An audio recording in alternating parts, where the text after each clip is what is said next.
Wake up, wake up, wake up. It is the Mecca Media Morning Show with the sports with Auntie Shar. Hey everybody, I hope you are enjoying this NFL playoff. But let's talk about what my nephew, the Cleveland Browns quarterback, is doing. Right now, he is, what you would say, doing a little bit of downtime. So, those of you who may want to get on the Facebook, the Twitter, the Instagram, make your different little skits and slits on YouTube. Before you go there, let's stop it, okay? He knows what he needs to focus on. You know his work ethic. But like everybody else, when it's time to get a break, you're going to take your break. We know that the NFL season is not completely over. But for the Cleveland Browns, their season has ended. So you may see a few things on your social media timeline where you may see him in New York. You may see him overseas. You may see him with his sisters and brothers on a shopping spree. But do not take what you are seeing him do, because we know he's very popular. He was that way before he came into the NFL. Let's not take some of the personal things that he is doing before he gets back into his hardcore workout. Something to focus on and talk about what he needs to be studying. All right. And with that being said, have you guys been paying attention? It's like 10 NFL teams that fired their head coaches. Right now, we know 2 out of those 10 teams has gotten themselves some head coaches. We got New York, they got John Harbaugh, and then you got the Atlanta Falcons. And guess who they have decided to hire? Yeah, it was him, Kevin Stefanski. I was shocked too that he had got a job that quick, and Cleveland is still doing their interviews for their head coaches. Now, before I get into what I think about Kevin going to Atlanta and what the fans from Atlanta has been saying, I'm going to go over here to my notes. So we're going to keep a lookout on some of these other teams that's looking for a head coach. Let's look at these teams. Let's get the notes. Right now, there's 8. There's 8 teams. I have the Cleveland Browns. And we know that, well, if you don't know, as of today, January the 19th, they are doing their second interviews for their coaches, and it's 6 of them. Give me a minute, and I'll tell you about them. Let's see who else is looking for a head coach. Oh, the Arizona Cardinals, the Las Vegas Raiders, the Baltimore Ravens, the Miami Dolphins, the Tennessee Titans, and the newest team that was added to this list was the Buffalo Bills. Yes, they fired their coach after this loss this past weekend. So right now, there's 8 teams that's looking for head coaches. All right. So Stefanski, let's get into Stefanski. He got fired from Cleveland. A lot of us here that are Cleveland Brown fans were very, very happy. Even though I've heard football players and different commentators say things like he has had the two-time Wizard Bay Coach of the Year award when he came to Cleveland. Yeah, he did. He led Cleveland when he came. Anyway, he did. He led Cleveland into a playoffs, and they hadn't been there since they came back into the league since 1994. So, I mean, it was looking promising. But as he had been there has been more losses than wins. Not only that, you have heard so many of us talk about how many quarterbacks has been under him as a head coach. 12 or 13, if I'm not mistaken.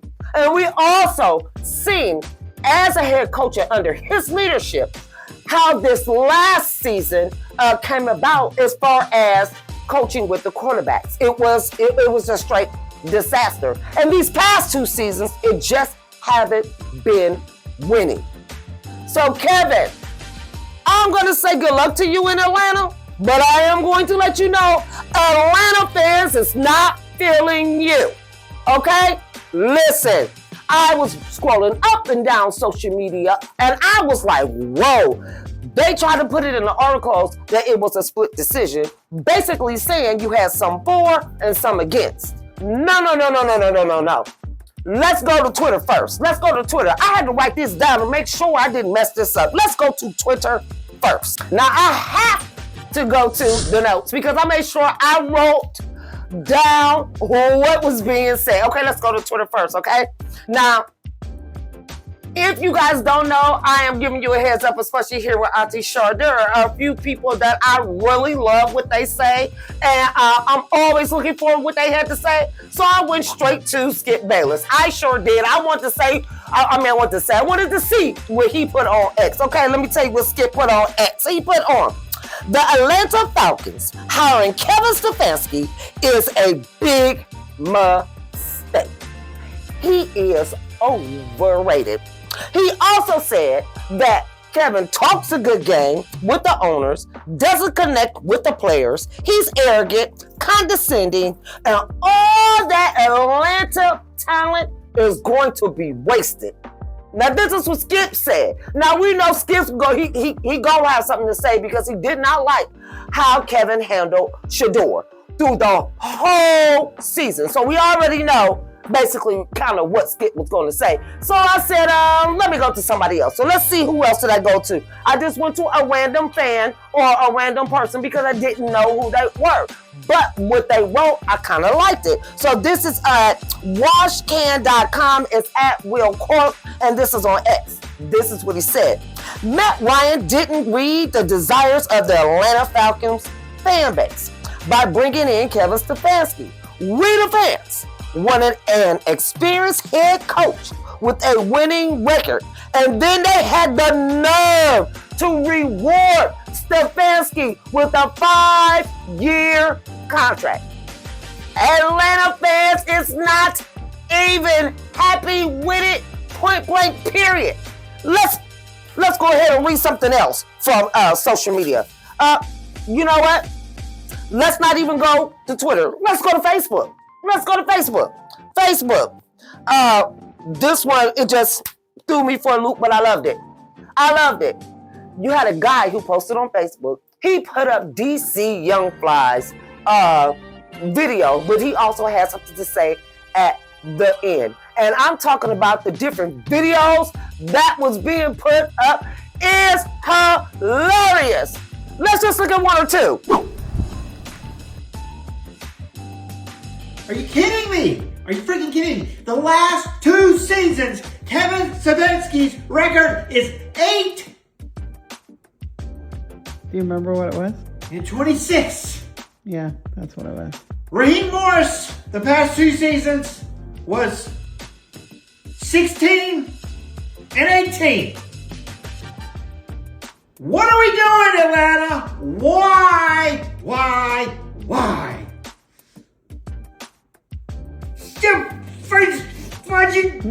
Freaking. You sound like Clark Griswold. Damn it, we're never gonna get it right.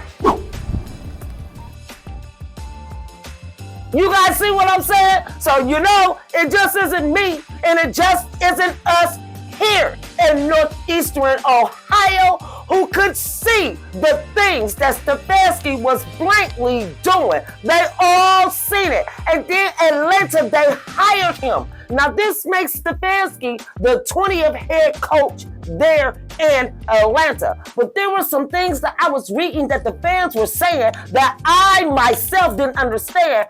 How really did Stefanski get this job? Because their head coach that they just recently fired and replaced Stefanski with, and the fans are wondering, how in the hell did you even pick Kevin over Raheem Morris in the past 2 years. Not 1, 2 years. Kevin has only won 8 games.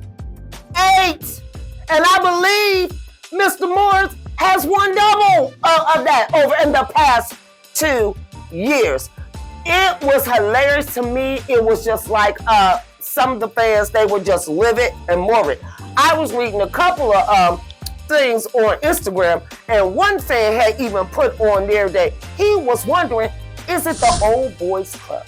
Meaning, let's get some of the people that you grew up with, that you hobnobbed with, that, now they done lost their job. You know what, I'm going to get rid of somebody so that you can get a job, because that's, how we work within our circle. You had some of them feeling that way because they felt that way when Stefanski picked Gabriel, and then it later came out knowing that, being said that Stefanski and Gabriel had the same agent. So, you have some fans that, just even, talking about things as far as that is concerned. And then the kicker with me.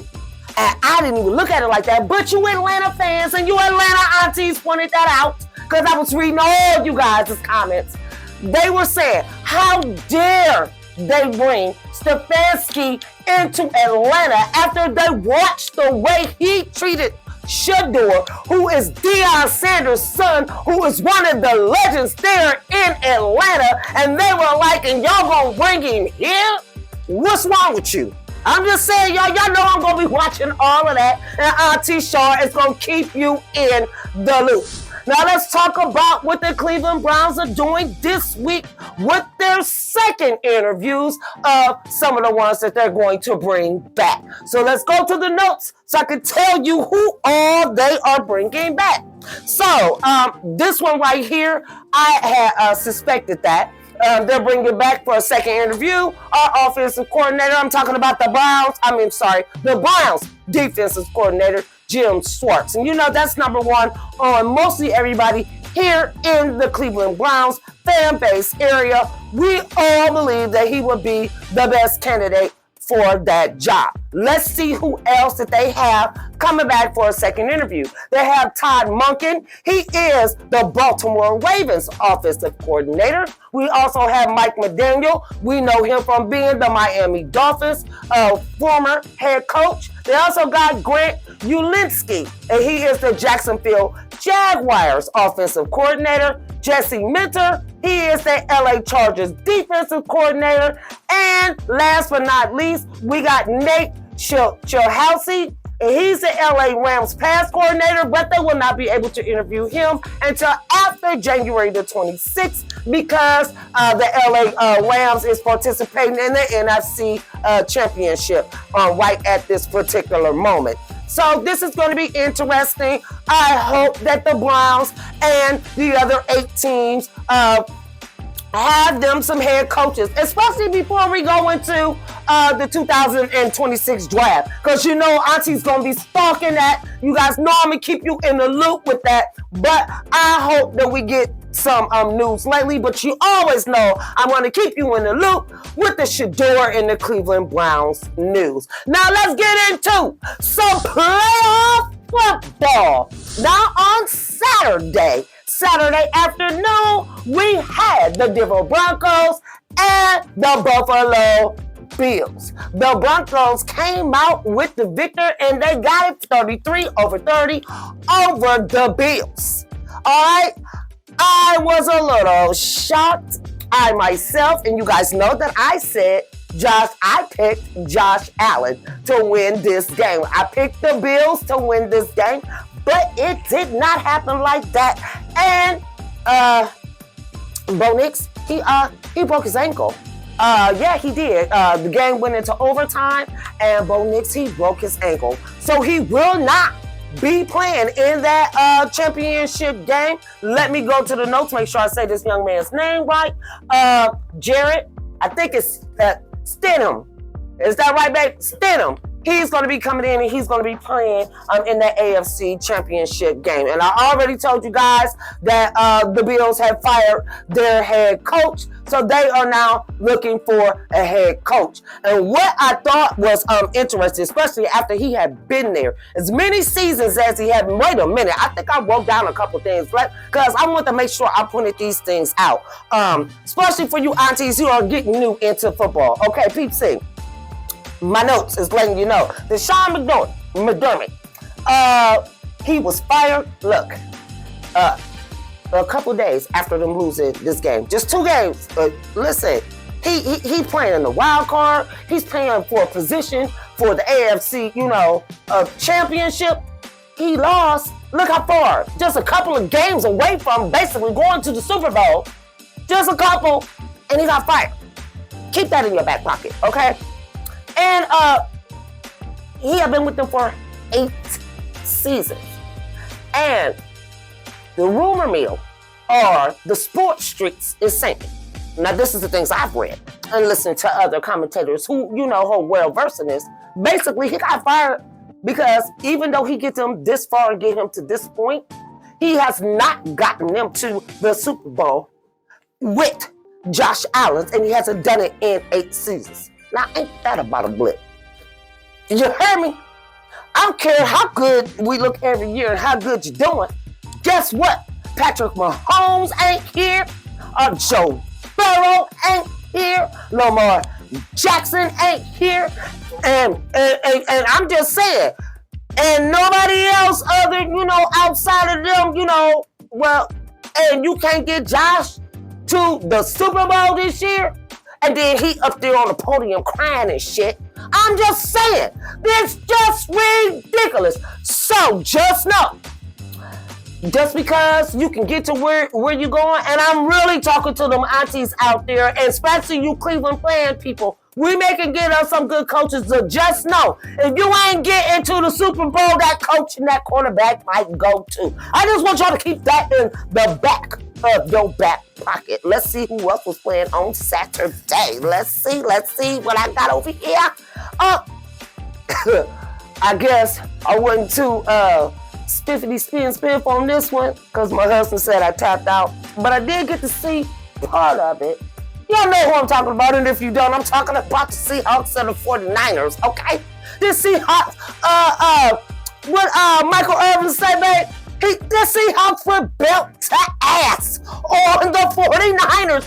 It was just a straight up blowout, okay? The 49ers just got whooped up on. They just did. I'm just saying, and to even make it even worse, the Seahawks, they kicked the game off, came in the door with a touchdown, and kept getting it in until it said, game over.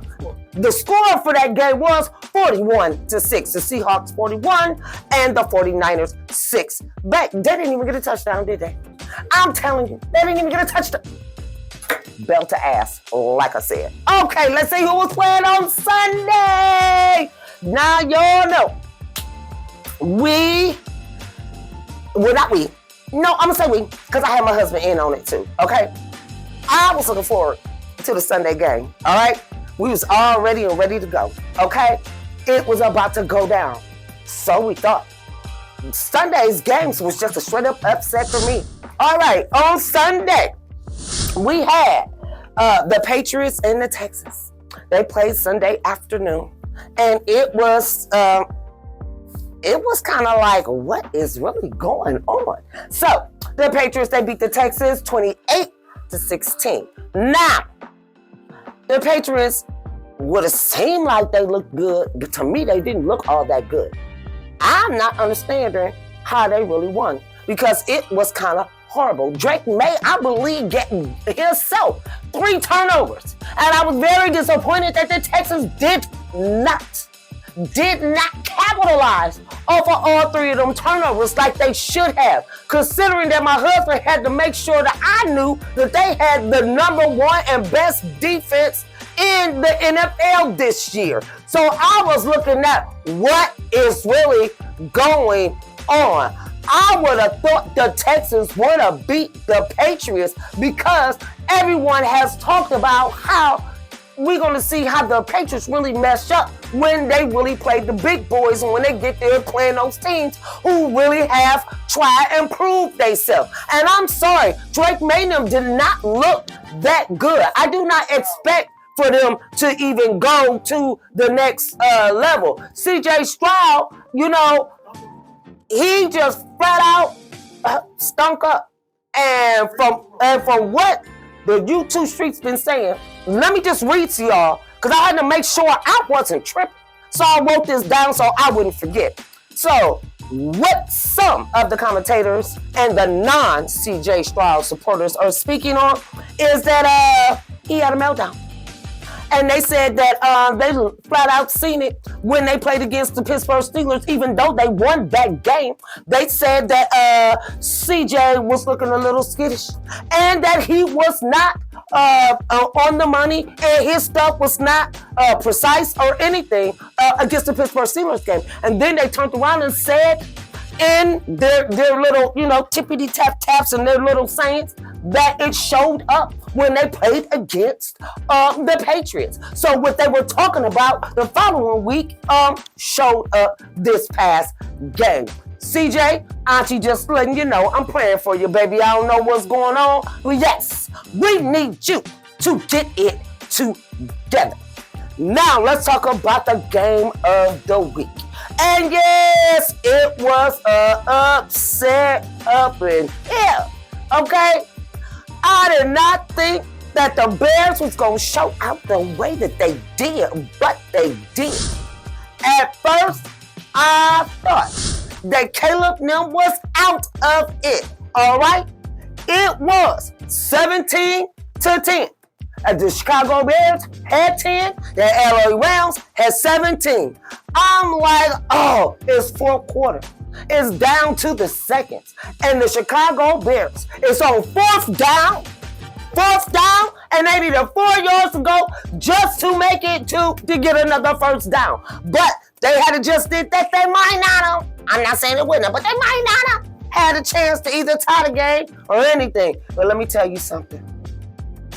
Caleb, my husband had to make sure I seen it every time they replayed it, okay? Caleb, I don't know what he was throwing, but look, I'm going to demonstrate as best as I can. In the pocket, 50 yards down the damn field, and I believe it was 50 yards or more. Y'all have to go check out the precise stats. But it looked like to me he went damn near 3/4 of the damn field. Now that's just how Auntie seen the shit, but I know it was like halfway through. I don't give a damn what you're talking about. He threw something I ain't never seen before. Damn it, I ain't even seen my husband do that on PlayStation 5 on Madden. So I'm just letting you know how it went down. Then when they went into that overtime game. All right, so LA, they got their little 3 points. So now it's just 20. So all Chicago got to do is just get the 3 points, making another 20, and they can keep just battling it out. But let me tell you how Caleb drove them on down there. Oh, that was a pretty, and it was a most beautiful thing to see. If you did not see that game, if you have not went on to YouTube, Yahoo Sports, ESPN, They and Friends, if you have not seen it, baby, go and look at it. Your mouths will drop and you will be like, damn. Because just exactly how it went down during the game. I just knew they had beat LA. But they didn't. But it was still pretty to watch. Just see how that Caleb did. Yes, he threw an interception. Yes, he did. He did. But the way he drove down there, that was just beautiful. Especially how he did the pass to get him into the overtime for them to keep competing. So I'm just saying, Chicago aunties, y'all need to be proud of Caleb because he did what he did, and we're going to keep watching him and keep watching what's going on. So on Sunday, January the 25th, which is going to be some championship game football, at 3 p.m., you got the Patriots and the Broncos, and that's on Eastern Standard Time, and that's for the AFC Championship. And at 6 6:30 p.m., the NFC Championship, and you have the LA Rams and the Seahawks. This is going to be some exciting football to see who's going to go to the Super Bowl. And to all you aunties and everybody who has supported Auntie Shar with the sports, thank you so much. I appreciate you. Until next week for Auntie's Super Bowl predictions, I'm out. This has been a podcast from the Mega Media Social Media Network.